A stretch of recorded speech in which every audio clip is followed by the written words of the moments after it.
கத்தோலிக்க சரி போயிட்டு வா போ.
நான் தான் புனித கார்லோ அக்குட்டி. என் அம்மாவின் பெயர்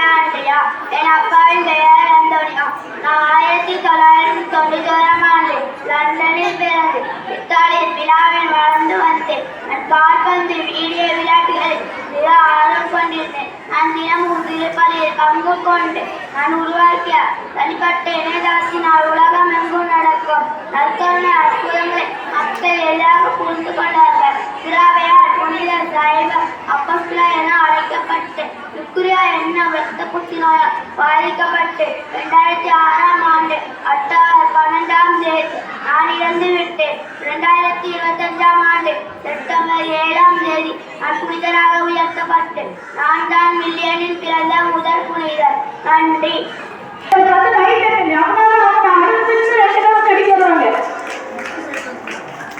நான் புனித பிலோமினா இயேசுவின் குழந்தைகளாய் இருக்க வேண்டும். நன்றி. நான் புனித வேளாங்கண்ணி மாதா.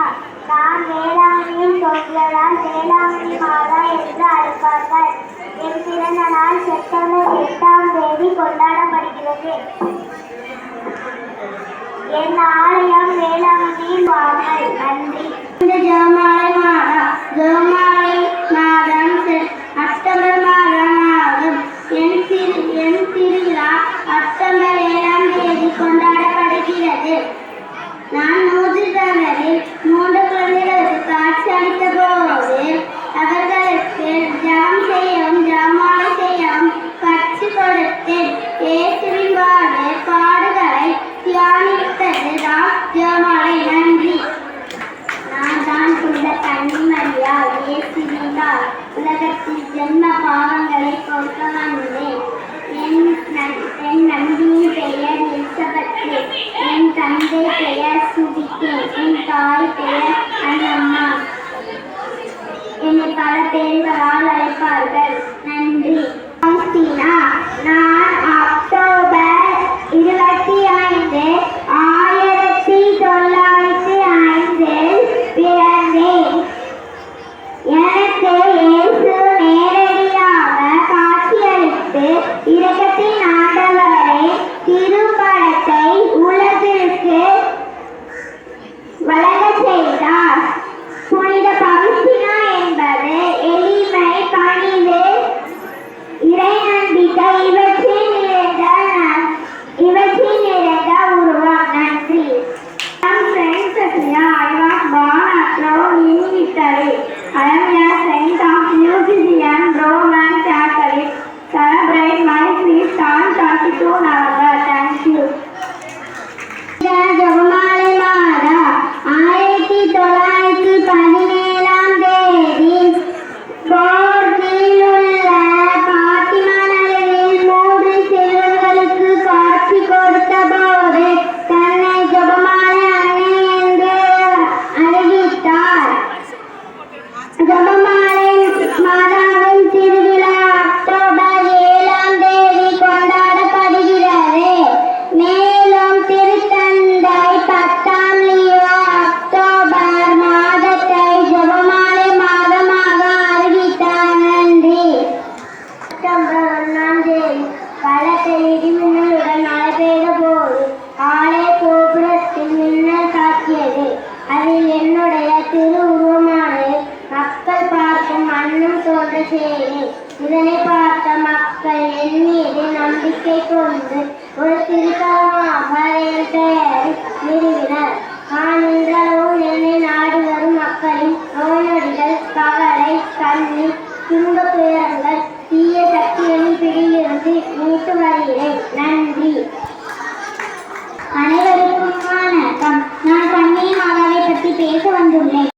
1707ஆம் ஆண்டு அக்டோபர் 4ஆம் தேதி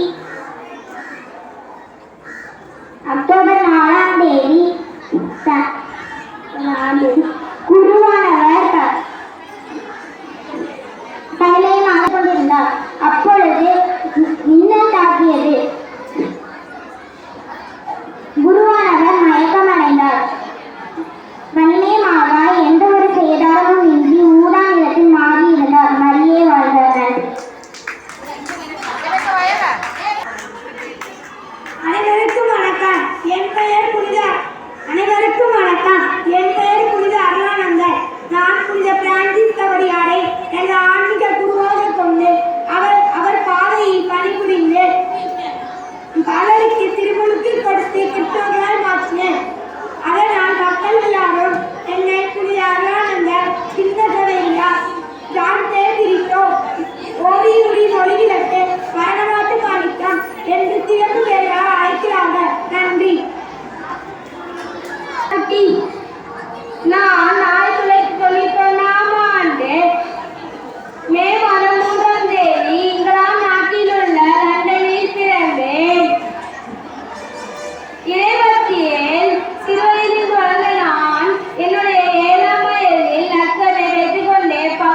அப்படி சொல்லிட்டு கிளம்பு.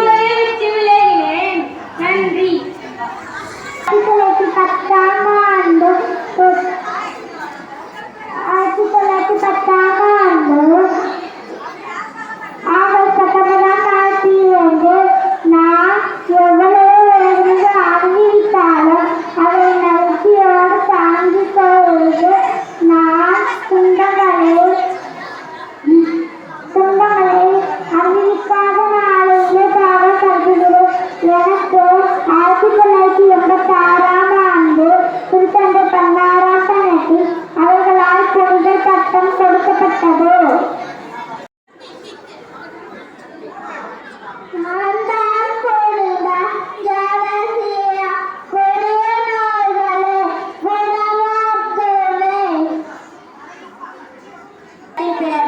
பெர்னாண்டோ என்று அழைக்கப்பட்டேன்.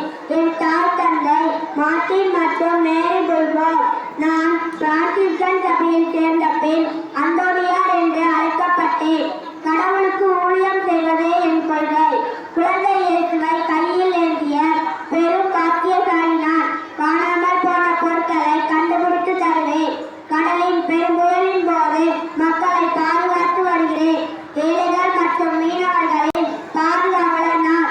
மாலுமிகள் பயணிகளுக்கும் பாதுகாப்பாளராக இருக்கிறேன். தனது கடைசி காலத்தில் இத்தாலியில் உள்ள பதுவை நகரில் கழித்ததால் நான் பதுவை புனித அந்தோனியார் என்று அழைக்கப்படுகிறேன். நன்றி. நான் தான் புனித சவேரியா.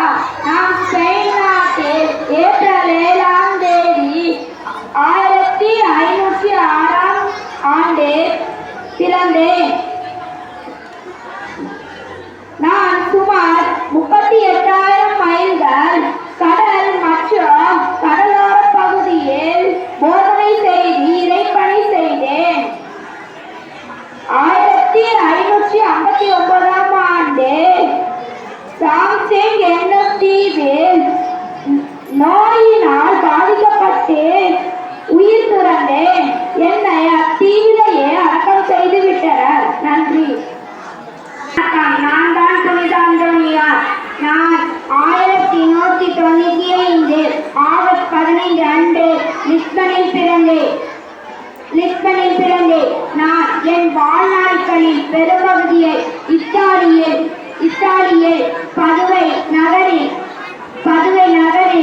ஆரம்பித்தேன். அழித்ததால் பதுவை புனித அந்தோனியார் என என்னை அழைக்கப்படுகிறார். புனித அந்தோனியார் பதுவை புனித அந்தோனியார் எனவும் அழைக்கப்படுகிறார். அகஸ்டின் சபையில் இருந்தவர். அதன் பின்னர் புனித அகஸ்டினா சபையில் இணைந்தார். அதன் பிறகு தனது பெயரை புனித அந்தோனியார் என மாற்றிக்கொண்டார். நன்றி. நான் தான் புனித அல்போன்சா. 1910 ஆகஸ்ட் 19 அன்று குடமல்லூரில் பிறந்த இந்தியாவின் முதல் பெண் புனிதி.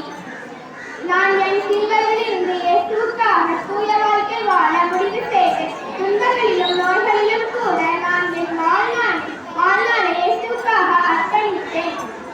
அந்தம் தியாகமும் தான் என் வாழ்க்கை என்று உலகிற்கு எடுத்துக்காட்டாக வாழ்ந்தேன். எனக்கு புனித பட்டம் 2008ஆம் ஆண்டு வழங்கப்பட்டது. நன்றி.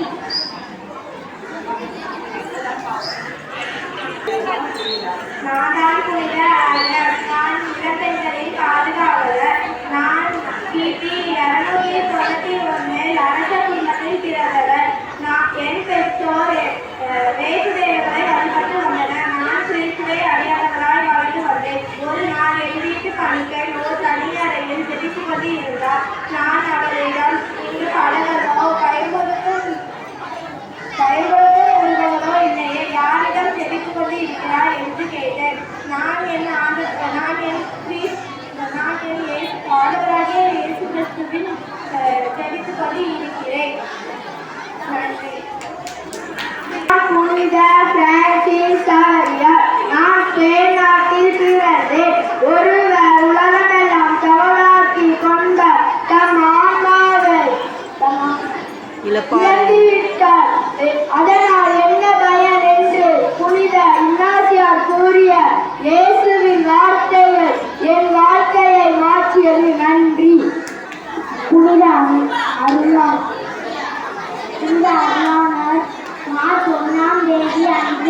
பிறந்தார்.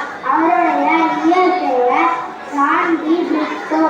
இவர் பிப்ரவரி 4ஆம் தேதி அன்று ஓரியூரில் தலை துண்டிக்கப்பட்டு கொல்லப்பட்டார். ஓரியூரில் அமைந்துள்ள ஆலயம் புனித தலமாக இருக்கிறது. அவருடைய ரத்தம் சிறிய இடத்தில் மண் செல்லிடமாக மாறியது. நன்றி. நான் இத்தாலியில் பிறந்தேன். கத்தோலிக்க நம்பிக்கையும் நற்கருணை மீது பக்தியையும் இணைய வழியாக பரப்பினேன். புனித நற்கருணை சபை அப்போஸ்தலம் என்று அழைக்கப்படுகிறது. எனது இளம் வயதிலே இறந்துவிட்டாலும் நான் புனித நிலைக்கு உயர்த்தப்பட்டேன். நன்றி. அனைவருக்கும் வணக்கம். நான் புனித டொமினிக் சாவியோ அவர்களின் வேடம் அணிந்து உங்கள் முன் வந்துள்ளேன். அவர்தான் வீழக்கிறவர்களின் பாதுகாவலர். அவருக்கு திருப்பலி என்றால் மிகவும் பிடிக்கும். எனவே தவறாமல் தினமும் திருப்பலிக்கு கலந்து கொள்வார். அதன்படியே நாமும் திருப்பலியில் பங்கெடுத்து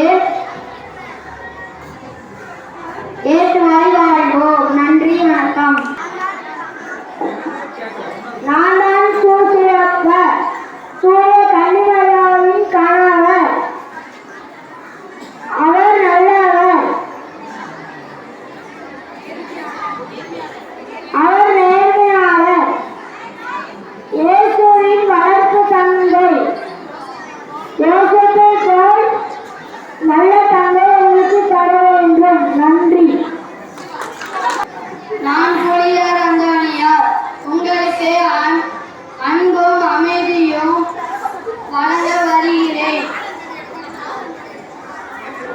உங்கள் வாழ்க்கையில் நல்ல எண்ணங்களும் நல்ல செயல்களும் வளர நான் ஆசிரியர்களேன். நன்றி, வணக்கம். இயேசு கிறிஸ்து ஏற்படுத்திய பன்னிரு திருத்தூதர்களுள் தலைமையானவர். இவரை தம் சீடராக அழைத்த இயேசு அவருக்கு பேதுரு என்னும் பெயரை அளித்தார். இப்பெயரின் தமிழ் வடிவம் ராயப்பர் என்பதாகும். பேதுரு கலிலேயாவை சேர்ந்த மீனவர் ஆவார். நன்றி. நான் தான் புனித பிரான்சிஸ் அசிசியார். நான் ஏழைகள் மற்றும் இயற்கை மீது அளவற்ற அன்பு கொண்ட கத்தோலிக்க புனிதராவேன். அன்பின் உறவாய் அமைதியின் சூழலாய் இருந்ததால் என்னை கத்தோலிக்க திருச்சபையில் 2ஆம் கிறிஸ்து என அழைப்பார்கள். நன்றி. நான் புனித பிரான்சிஸ் சேவியர். நான் ஒரு பிரான்சிஸ் கத்தோலிக்க மிஷனரி ஆவேன். நான் ஆசியாவில் கிறிஸ்தவ மதத்தை பரப்புவதில் முக்கிய பங்கு வகித்தேன். நான் 1942 இந்தியா வந்து குறிப்பாக தமிழகத்தின் கடற்கரை பகுதியில் உள்ள மக்களிடையே கிறிஸ்தவ மதத்தை போதித்தேன். நான் தமிழ் மொழியை கற்று மக்களுடன் நெருங்கி பழகி கிராமங்களுக்கு சென்று ஏழு பற்றிய செய்திகளை பரப்பினேன். நன்றி. நான் தான் புனித கார்லாவை சேர்ந்தவர். 1999 முதல் 2006 வரை வாழ்ந்தார். இவர் பிரிட்டிஷ் இத்தாலிய மாணவர் இணையத்தின் மூலம் நற்கருணை பக்தியை பரப்பினார். இணையத்தின் புரவலர் துறவி என்று அழைக்கப்படுகிறார். இவர் நற்கருணை அற்புதங்கள் மற்றும் அரியணை காட்சிகளை ஒரு இணையமாக உருவாக்குகிறார். 2020 கத்தோலிக்க திருச்சபையால் புனித பட்டம் வழங்கினார். நன்றி. இத்தாலி நாட்டில் அசிசி என்னும் ஊரில் 1194ஆம் ஆண்டு ஜூலை 16ஆம் நாள் பிறந்தேன். புனித பிரான்சிஸ் அசிசியாரின் போதனையால் ஈர்க்கப்பட்டு இந்த பிரான்சிஸ்கன் சபையில் சேர்ந்தேன். புனித பிரான்சிஸ்கன் சபையை விட்டு ஏழைகளின் துணைவியர் என்னும் சபையை ஆரம்பித்தேன். 1855ஆம் ஆண்டு புனித பட்டம் பெற்றேன். நன்றி. நான் தான் புனித டோரத்தி. நான் கிறிஸ்துவ குடும்பத்தில் பிறந்தேன். எனக்கு கிறிஸ்துவை மிகவும் பிடிக்கும். நான் கிறிஸ்துவின் புதுமைகளையும் போதனைகளையும் மக்களிடம் எடுத்து சென்றேன். ஆளுநர் பார்க்கிரோ என்னை இழுத்து வர சொன்னான். அவன் என்னை இயேசு தெய்வங்களை வழிபட சொன்னான். ஆனால் நான் என் இயேசுவின் போதனைகளையும் புதுமைகளையும் மக்களிடம் எடுத்து சொன்னேன் என்று சொன்னேன். இதனால் கோபமடைந்த பார்க்கிரோ என்னை சித்திரவதை செய்து சிறையில் தள்ளினான். உடனே நான் ஆனந்த கண்ணீருடன் இரத்த பீடத்தை பெறப்போகிறேன், இயேசுவை சந்திக்கப் போகிறேன் என்றேன். அப்பொழுது என் பக்கத்தில் நின்று கொண்டிருந்த தியோப்பிலஸ் என்ற ஒரு வீரர் சிரித்து கொண்டே, உன் கடவுளை எனக்கு ஒரு ஆப்பிளையும் சில ரோஜாக்களையும் தருமாறு சொல் என்றான். நான் மனமாறுகிறேன் என்றான். நான் உடனே ஆண்டவரிடம் மன்றாடினேன். அப்பொழுது வானத்திலிருந்து ஒரு யூதர் வந்து அவன் கையில் சில ஆப்பிள்களையும் ரோஜாக்களையும் கொடுத்தார். அவன் உடனே மனமாறினான். இந்த விஷயத்தை கேள்விப்பட்ட ஸ்பார்க்கியோஸ் என் தலையை வெட்டி கொன்றான். நன்றி. நான் புனித ஈமாரோஸ். நான் அமெரிக்க கண்டங்களின் முதல் புனிதராவேன். நான் பெருவின் ஈமா நகரில் பிறந்தேன். என்னுடைய இயற்பெயர் இசபெல் புளோரேஸ் ஒலிவியா. எனது முகம் ரோஜா மலர் போன்ற அழகுடன் இருந்ததால் நான் ரோஸ் என்று அழைக்கப்பட்டேன். நான் ஆன்மீக வாழ்க்கையில் ஈடுபட்டு இயேசு, கடவுளின் தாய் மற்றும் பிற புனிதர்களின் ஆசீர்வாதங்களை பெற்றுக்கொண்டேன். என்னுடைய திருவிழா ஆகஸ்ட் 23ஆம் நாள் கொண்டாடப்படுகிறது. நன்றி. நான் தான் குழந்தை இயேசுவின் புனித தெரசாள். நான் 1873ஆம் ஆண்டில் பிறந்து 1889ஆம் ஆண்டில் கார்மேல் சபையை சேர்ந்து 9 ஆண்டுகள் துறவியாக பணியாற்றினேன். இயேசுவின் ரத்தம் பலருக்கு வீணாய் போகிறது. ஒரு கொலைகாரனை மனமாற்ற நான் எனது உணவு, உறக்கம், விளையாட்டு அனைத்தையும் ஜபமாக மாற்றினேன். நான் மறித்து இறைவனிடம் செல்லும்போது நான் ஜெபித்து மனமாற்றிய ஒரு ஆன்மாவை எனது கையில் எடுத்து செல்வேன். விண்ணகத்திலிருந்து பூமி மீது ரோஜா மலர் மாறி போடுவேன். நன்றி. நான் புனித யாவப்பா. நான் இயேசுவின் 12 சீடர்களில் ஒருவன்.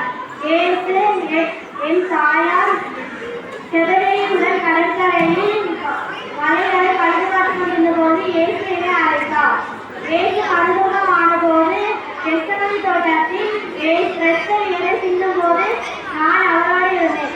ஏகசாட்சி முடிவு பெற்ற திருத்தூதர் நாளை இயேசுவோடு நாம் மகிமை அடைய விரும்புவோருக்கு அவர் பருகிய தகுப்பான கிண்ணத்தில் நாமும் பருக தயாராக இருக்க வேண்டும். தேங்க்யூ. நான் கிபி 331 டாகாஸ் நகரில் பிறந்து பக்தியுள்ள கிறிஸ்தவ குடும்பத்தில் வளரப்பட்டேன். எனது கணவன் மற்றும் எனது மகன் அகஸ்தியரை அயலாத ஜபத்தினால் பாவ வாழ்க்கையிலிருந்து மனமாற்றினேன். என்னை திருமணமான பெண்கள் பாதுகாவலியாக கொண்டாடுகிறார்கள். நீங்கள் பாவ வாழ்க்கையிலிருந்து மனமாற்ற பெற இறைவனிடம் இடைவிடாத ஜெபியுங்கள். நன்றி. நான் தான் புனித சூசையப்பர். நான் குழந்தை இயேசுவின் வளர்ப்பு தந்தை. கடவுள் தம் மகன் இயேசுவையும் அவருடைய மனைவியையும் என்னிடம் ஒப்படைத்தார். நான் கனவின் மூலம் இறைவனின் திட்டத்தை அறிந்து கொண்டேன். நான் கல்வி மற்றும் தொழிலாளர்களின் பாதுகாவலர். இறைவனின் திட்டத்தை ஏற்று செயல்படுவோம். நன்றி. புனித மத்தேயு. நான் இயேசுவின் 12 சீடர்களில் ஒருவன். நான் சுமத்துறையில் அமர்ந்து வழிவகுத்துக் கொண்டிருந்த போது இயேசு என்னை அழைத்தார். நான் மத்தேயு நற்செய்தி எழுதினேன். இயேசுவின் விண்ணப்பத்திற்கு பின் தூயாவியை பெற்றுக்கொண்ட பின் பாலஸ்தீனம் நாட்டில் வேதம் போதித்தேன். இயேசுக்காக கல்லால் எரிந்து கொல்லப்பட்டேன். நன்றி. எனது 12 வயதில் என் தாயார் இருந்ததால் கன்னியர் மடத்தில் கல்வி பயின்றேன். அதன் பின் உலகை வாழ்வை துறந்து துறவர சபையில் வார்த்தை காடு கொடுத்தேன். புனித சிலுவை அருளப்பரோடு இணைந்து கார்மல் சபையில்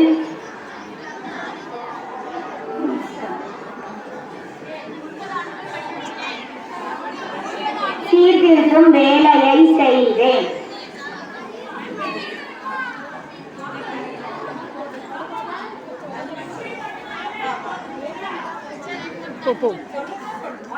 நன்றி. நான் புனித டோமினிக் சாவியோ. நான் கிறிஸ்தவ குடும்பத்தில் வளர்க்கப்பட்டேன். எனது பங்கு தந்தை கடவுள் மீது பக்தியையும் தேவதாயின் மீது அன்பையும் எனது உள்ளத்தில் ஊற்றினார். தினமும் திருப்பலிக்கு செல்வேன். திருப்பலிக்கு உதவி செய்வது எனக்கு மிகவும் பிடிக்கும். கடவுளை மக்கள் நேசிக்க செய்து வல்லமை உள்ள அப்போஸ்தலர் வேலையாகும். பாவம் செய்து இறைவனை மனநோக செய்வதை விட சாவதே மேல். நன்றி. நான் புனித அல்போன்சா. நான் இந்தியாவின் முதல் பெண் புனிதை. நான் 1910ஆம் ஆண்டு ஆகஸ்ட் 19ஆம் தேதி கேரளா மாநிலத்தில் பிறந்தேன். கிளாரிஸ் சபையை சேர்ந்த அருட்சகோதரியாக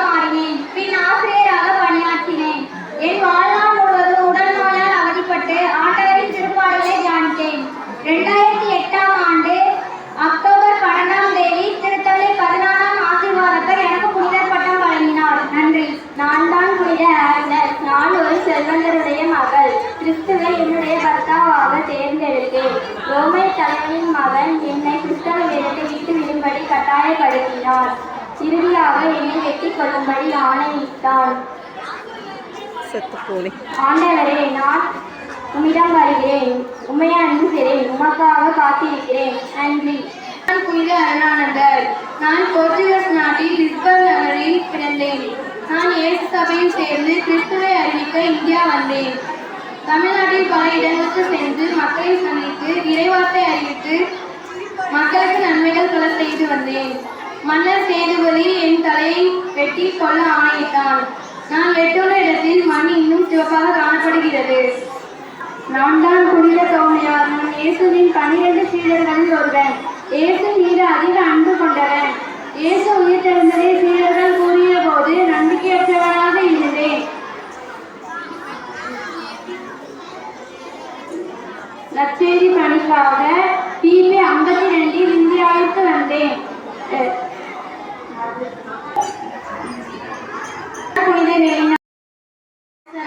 பெரிய கான்ஸ்டன்டைன் அவரின் தாயானவர். நான் இயேசுவை பற்றி அதிகம் தெரிந்து கொள்ள விருப்பப்பட்டதால் இயேசு வாழ்ந்த எருசலேம் நகருக்கு திருப்பயணம் மேற்கொண்டேன். திருப்பயணத்தின் போது இயேசுவின் வழி கண்டுபிடித்தேன். கிறிஸ்தவ மதத்தை போதிப்பதில் நான் மிகவும் ஆர்வம் கொண்டேன். கிறிஸ்துவை போன்று வாழ முயற்சி செய்தேன். ஏராளமான ஆலயங்களை கட்டி எழுப்பினேன். ஏழைகளுக்கு தாராளமாக கொடுத்து உதவினேன். தனி மனிதர்களுக்கு மட்டுமல்லாமல் நாட்டு மக்கள் அனைவரும் வளம் பெற வேண்டும் என உதவினேன். இயேசு பிறந்த பெத்லகேமில் ஒரு ஆலயம் கட்டி எழுப்பினேன். எருசலேம் அருகில் விண்ணேற்பு மலையில் மற்றொரு ஆலயம் கட்டி எழுப்பினேன். இப்படி முழுமையாக கிறிஸ்தவராக மாறி ஏழைகளுக்கு உதவினேன். ஏறக்குறைய 330ஆம் ஆண்டு விண்ணக வாழ்வில் இணைந்தேன். என்னை ஊசி தயாரிப்போரின் பாதுகாவலியாக திரு அவை போற்றுகிறது. நன்றி. நான் புனித ஒலிவியா. நான் கிபி 448ஆம் ஆண்டு உன்னதமான கிறிஸ்டியன் குடும்பத்தில் பிறந்தேன். என்னுடைய 13ஆம் வயதிலேயே நோயாளர்களுக்கு சேவை செய்த ஏழைகளுக்கு உதவும் என்று என்னை முழுவதுமாக அர்ப்பணித்துக் கொண்டேன். கிறிஸ்தவ விசுவாசத்தில் திடமாகவும் உறுதியாகவும் இருக்குமாறு ஒரு கிறிஸ்தவ மக்களை வேண்டிக் கொண்டேன். அரசன் மடுலாஸ் என்னை லூனிஸ் நகருக்கு அனுப்பினார். அங்கு நான் பாகாணின மக்களை மனமாற்றியதால் காட்டு விலங்குக்கு இடையாக காட்டில் இடப்பட்டேன். காட்டு விலங்குகளால் தீங்கு ஒன்றும் நடைபெறவில்லை.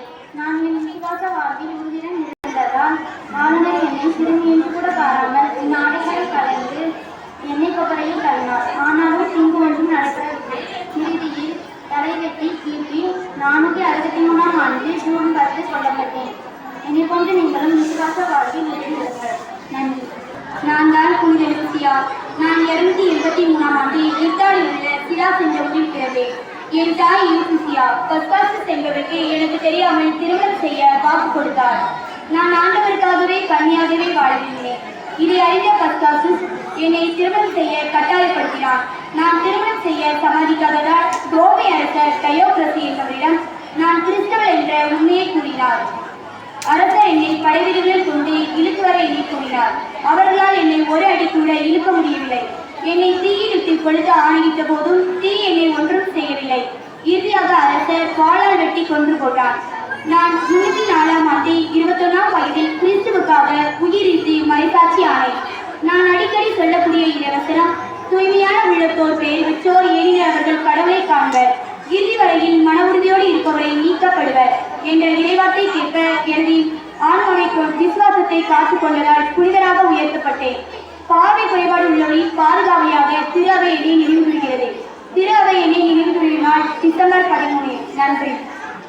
நான் தான் புனித கிளாரா.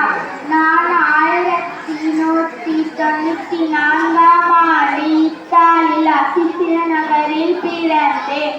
நான் கடவுளை நம்பி பக்தியிலும் நம்பிக்கையிலும் வளர்ந்தேன்.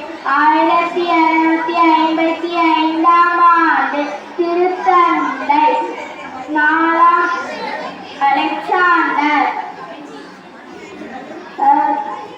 கிளாராகிய எனக்கு புனித பட்டம் வழங்கினார். நன்றி. நான் தான் புனித வேளாங்கண்ணி மாதா. நான் வேளாங்கண்ணியில் தோன்றியதால் வேளாங்கண்ணி மாதா என்று அழைப்பார்கள். என் பிறந்த நாள் செப்டம்பர் 8ஆம் தேதி கொண்டாடப்படுகிறது. என்னை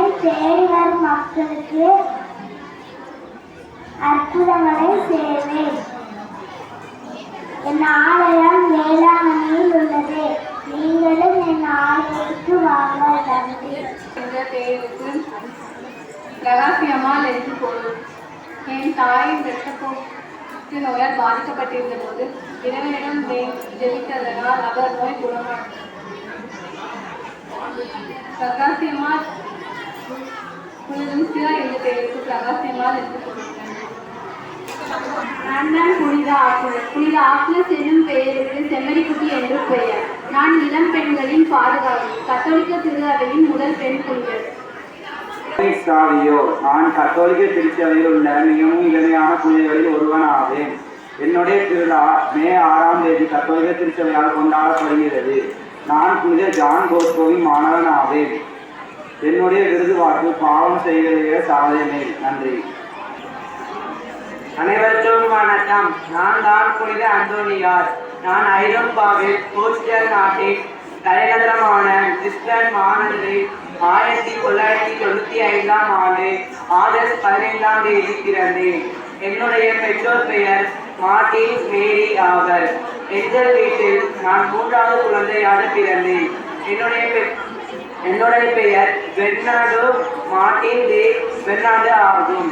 நான் பிரான்சிஸ்கன் சபையில் சேர்ந்த போது பெர்னார்டோ என்ற பெயரை அந்தோனி என்ற பெயரை எடுத்துக்கொண்டேன். நான் லிஸ்பன் மாநகரில் பிறந்ததால் என்னை பதுமை புனிதர் என்று அழைப்பர். நான் நிறைய புதுமைகள் செய்ததால் என்னை தோழி அற்புதர் புனித அந்தோனியார் என்றும் அழைப்பர். நன்றி. நான் தான் புனித ஜான் மரிய வியானி. நான் பிரான்ஸ் நாட்டில் ஆர்ஸ் என்னும் சிற்றூரில் பங்கு குருவாக பணியாற்றினேன். எனக்கு மரியனை மீதும் நற்கருணை மீதும் அதிக பக்தி உண்டு. நான் தான் குருக்களின் பாதுகாவலன். நன்றி.